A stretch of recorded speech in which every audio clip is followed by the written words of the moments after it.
So welcome to the last lesson for the measurement unit. This lesson has two topics. One is unit conversion between the metric and imperial systems, which is what we've already done. But as you notice, not only are there units, but there are square units and cubic units as well. So we'll look at that.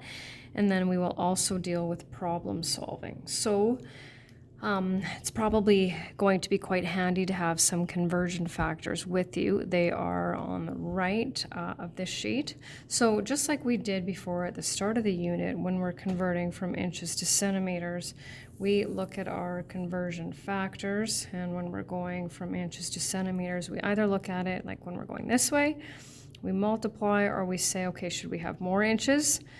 More centimeters than inches, and yes, we should, so that means we're going to need a larger number. And so we do the same thing we've always done, right? Multiply by the conversion, or divide by the conversion factor, and I still need to see this, and so we won't worry about the rounding. So now, if we want to convert 16 square inches to square centimeters, okay, we're still going to multiply. But by what? And so sometimes it's like, if you think about it, because we're dealing with two dimensions, we now have to take our conversion factors and, in this case, square it. So I think that's the easiest way to do it. So you have to really watch out for that. And when we multiply those, we get 103.23.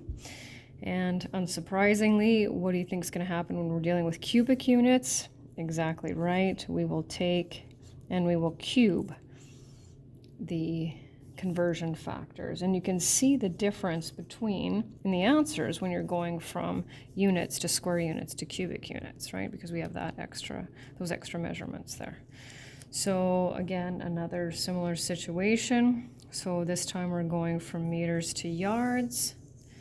So over here, so we're going this direction, so we will divide. So divide by 0.9144.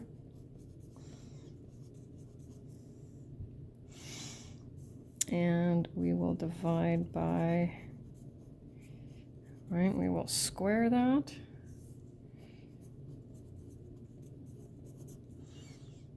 And we will cube this one. And so they're not nearly as much of a difference, and that's because we know that a meter and a yard are very close to being similar, right? And so here's our second column here. Now here's where it gets a little bit interesting, and you can see there's a large gap for that first one, and that's because I usually do it two different ways. So this is another one of those ones where we don't have a direct conversion. So we're going to have to come up with a plan. And so we can go from square feet to square centimeters, and from square centimeters to square meters. And so what we'll do then is we will multiply by 30.48 squared.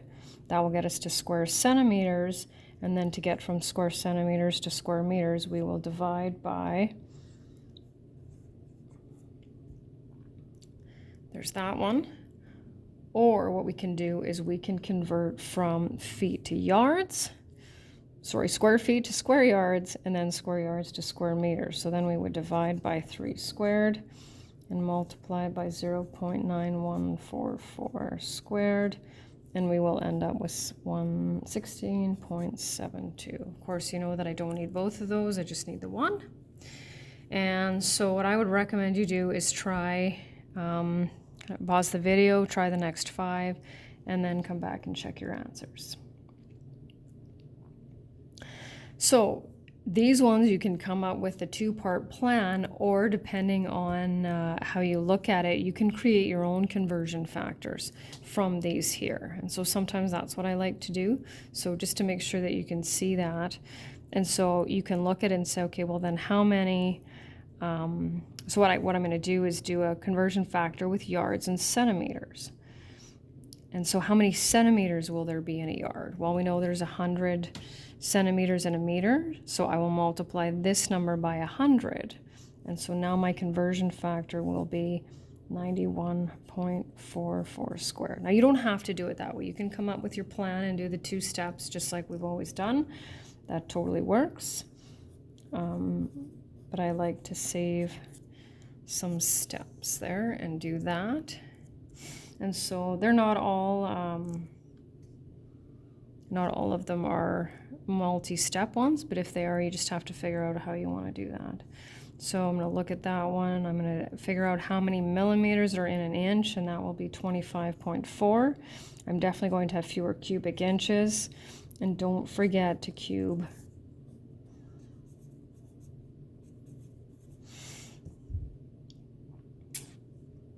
This one's a direct one because we have a kilometers to miles, so divided by 1.609344 cubed. 52 miles to meters, or square miles to square meters.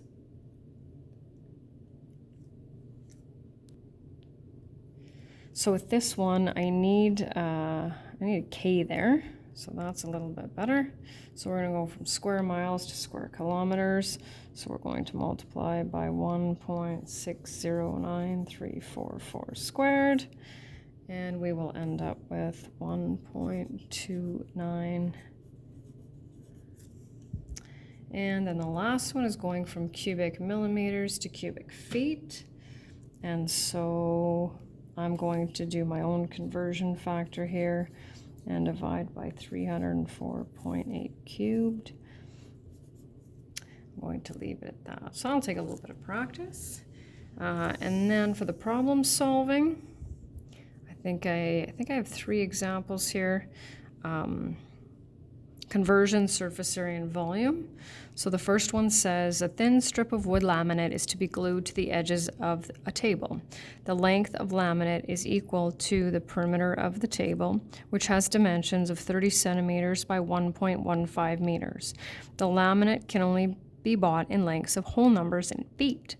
What length of laminate is needed? And so I need you to show me how you got your answer, and I need you to give me a sentence. So the first thing we're going to need to do, I think, is just to put some dimensions on here. So we have 30 centimeters by 1.15 meters. So we'll take a look. So we have that. So we need to get to the same unit. And so let's do that. So let's get to centimeters. So we'll take that, we'll multiply that by 100, and we'll get to that many centimeters.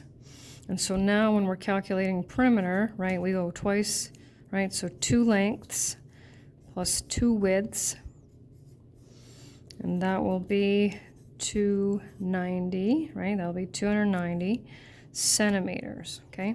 But it says that I can only buy my laminate in feet, so now I need to convert that to feet. So I'll do that. And then the last thing I need is my sentence. So how many feet of laminate? Well, it says whole numbers, so I can't write 9.5, right? And if I buy 9, I'm not going to have enough. So I'm going to need to purchase 10 feet of laminate.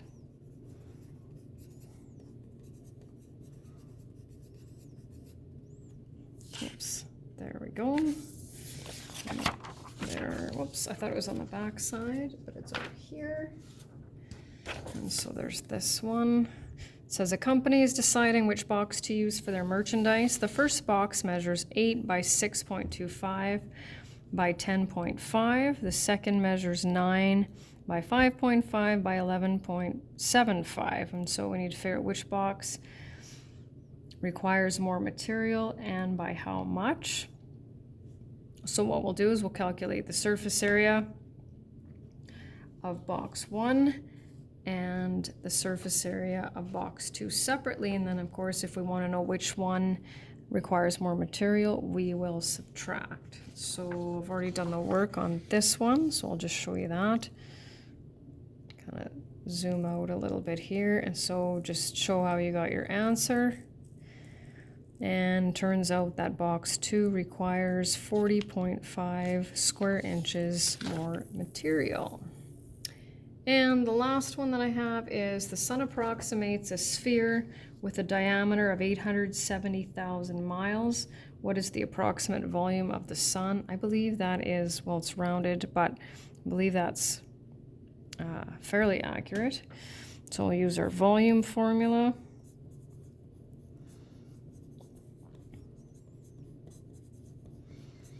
And watch out if I give you the diameter cubed. And then, and I know some of you haven't taken science yet, but your calculator doesn't have enough room. So when we do scientific notation, right, the first number has to be between 1 and 10. And this represents, right, so each power of 10 means that we will be ending up with a lot of zeros. So the volume of the sun is, and I'm going to write this one out.